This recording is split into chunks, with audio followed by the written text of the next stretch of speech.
최원영 목사의 마음 세우기 5분 백신 16번째 시간, 코로나 시대를 극복하는 성경적 방안 2번째 시간입니다. 첫 번째 시간에 말씀을 더욱 묵상하라, 충성된 증인으로 살겠다고 다짐하라, 유일신 신앙을 고백하라. 네 번째로 여호와는 나의 기업이라는 고백을 잊어서는 안 됩니다.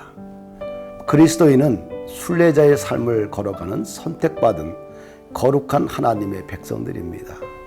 순례자들은 어떻게 삶의 자리들을 해석해야 하는가? 여호와는 나의 기업입니다.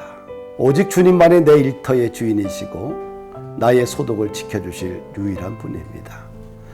주님이 지켜주지 아니하면 바람에 나는 겨와 같은 인생이 되고 맙니다. 가장 복된 인생은 누구일까요? 주님이 나의 삶의 전부임을 고백하는 분들입니다. 이삭이 거주하던 블레셋 땅에 큰 흉년이 들었습니다.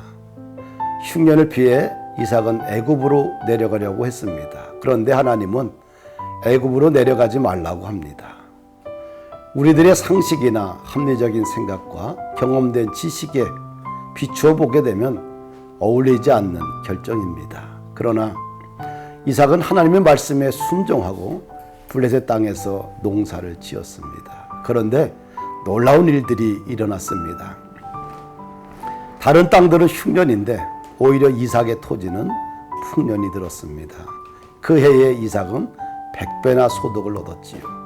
성경의 증언은 아주 간단합니다. 여호와께서 복을 주심으로 그 사람이 창대하고 왕성하여 마침내 거부가 되어 양과 소가 떼를 이루고 종이 힘이 많았다. 이런 결과가 가능한 것일까? 우리는 성경의 증언을 어떻게 해석해야 합니까? 우연일까요? 아니면 이삭이 운이 좋아서일까요? 아니면 이삭이 특별한 재주가 있어서일까요? 아닙니다. 여호와 하나님께서 이삭에게 특별한 복을 주셨습니다. 하나님이 이삭의 분깃이 되어주셨기 때문입니다. 성경은 이삭이 거부가 된 것에 대해 어떤 해석도 하지 않습니다. 오직 하나님이 복을 주셨다는 것입니다. 다섯 번째, 삶의 자리를 존중하라. 하나님이 내게 줄로 재어준 구역은 참으로 아름다운 구역입니다. 시편 16편 6절에 보니까 내게 줄로 재어준 구역은 아름다운 곳에 있으며 나의 기업이 실로 아름답도다. 다윗은 자신의 삶의 자리를 어떻게 해석하고 있는가요? 하나님이 줄로 재어준 땅은 기쁨의 땅이요 빛나는 유산이라고 고백하고 있습니다. 다윗은 삶의 자리를 아주 소중하게 여겼습니다. 하나님은 하와와 이브에게 에덴 동산을 삶의 자리로 구역으로 정해주셨습니다. 에덴 동산은 어떤 땅일까요? 모든 것이 풍부한 땅입니다.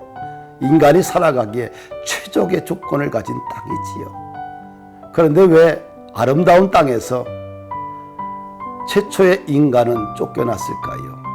왜 주인이었던 땅에서 고통의 장소로 전락했을까요? 그 이유는 아주 간단합니다. 삶의 자리를 존중하지 않았기 때문입니다. 다윗은 하나님이 줄로 재어준 구역은 아름답고 기쁨의 땅이라고 고백합니다. 하나님께서 주신 일터, 가정, 교회, 이 대한민국은 우리들에게 줄로 재어준 아름다운 곳입니다. 하나님이 정해주신 구역을 존중히 여기면 캄캄한 지하실 예배당에서도, 오지에서 땀을 흘리는 선교 현장에서도 하나님의 은혜가 흘러가고 하나님의 부유하심이 흘러갑니다. 웃음과 기쁨과 따뜻한 대화가 흘러갑니다. 아름다운 것은 나의 모든 것을 헌신하고 희생하여 반드시 지켜야 합니다. 지키지 아니하면 쓰레기가 되어 버립니다. 쓰레기에는 악취가 진동하지요. 썩은 냄새가 코를 찌르지요. 똥파리들이 득실거리고 결국에는 주변의 공기를 더럽히게 됩니다. 하나님이 아름다운 구역으로 정해준 가정과 교회와 일터와 나라가 혼돈과 무질서와 파괴와 갈등의 장소가 되어서는 절대로 안 됩니다. 하나님이 우리에게 주신 삶의 자리를 존중하는 것이 신앙입니다. 하나님이 정해주신 삶의 자리를 존중하지 않을 경우 하나님은 그 장소에서 우리들을 쫓아내십니다.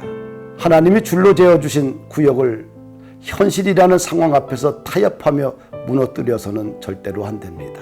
하나님이 정해주신 구역을 망가뜨리고 부서뜨리는 어리석은 자가 되어서는 안 됩니다.